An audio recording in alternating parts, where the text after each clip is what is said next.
petite remontée dans la dernière semaine, donc la situation nécessite quand même qu'on y soit attentif et nécessite évidemment qu'on mette ensemble tout en œuvre pour travailler sur cette situation. Alors tout mettre en œuvre, de quoi s'agit-il? Il s'agit d'abord évidemment de tester, comme ça a été dit et c'est très important.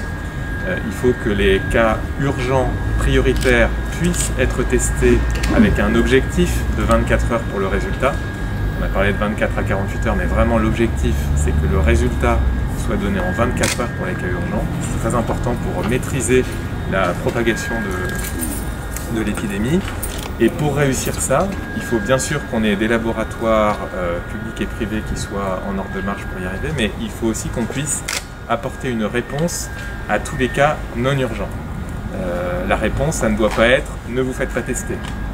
Parce que ça, ce serait inacceptable. La réponse, ça doit être « faites-vous tester », mais dans un dispositif qui est organisé de façon spécifique pour avoir une file pour traiter les cas les plus prioritaires. Et c'est ce qu'on est en train de mettre en place. C'est l'objectif de ce drive, de permettre, en traitant les cas non urgents, de pouvoir sécuriser le résultat rapide pour les cas urgents. Donc vraiment merci à tous ceux qui y contribuent parce que c'est très important dans la stratégie.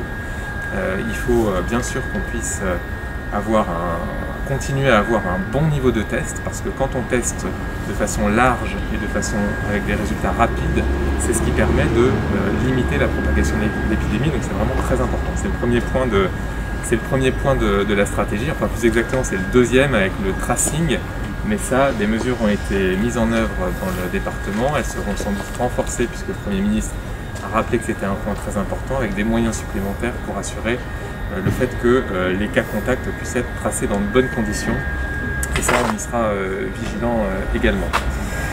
Peut-être quelques mots sur les autres aspects de la prise en charge de la situation.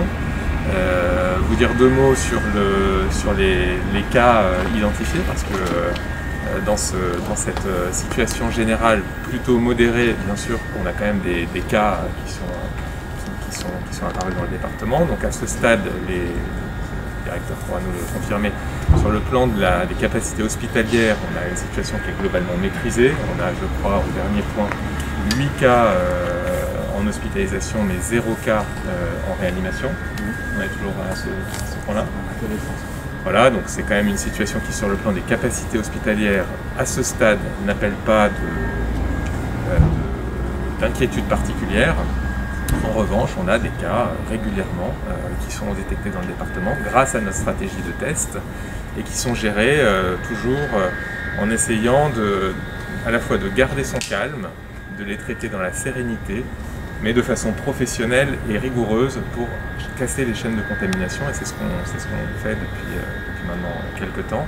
On le fait notamment dans les écoles, dans les établissements scolaires, puisqu'on a eu la semaine dernière dans le département 3 cas dans les établissements scolaires. À chaque fois, le même protocole a été appliqué, c'est-à-dire isolement de l'élève concerné, information des familles des élèves qui se trouvaient dans la même classe, mise à l'isolement, donc initialement pour 14 jours, l'isolement est en train de revenir à 7 jours, et puis communication, on essaye, je crois que c'est important d'avoir une transparence sur ces cas-là pour que justement, qu'il y ait une confiance qui s'instaure sur la gestion. Il ne s'agit pas de cacher les cas, il y en a évidemment, mais il s'agit aussi d'avoir une réaction proportionnée et dans la sérénité. C'est ce qu'on essaie de faire. J'ai des obligations réglementaires donc qui sont contrôlées, 400 contrôles par semaine en règle générale sur les précédentes semaines sont réalisés par les forces de l'ordre, avec des verbalisations quand il y a lieu, des mises en demeure des établissements lorsqu'il y a non-respect. Je veux quand même dire que ça concerne des cas assez limités et que globalement, ce qu'on constate dans l'ensemble, c'est que les mesures barrières et le port du masque est plutôt respecté. Et je veux en remercier nos concitoyens, mais les appeler à continuer dans cette démarche parce que c'est un point important dans notre stratégie.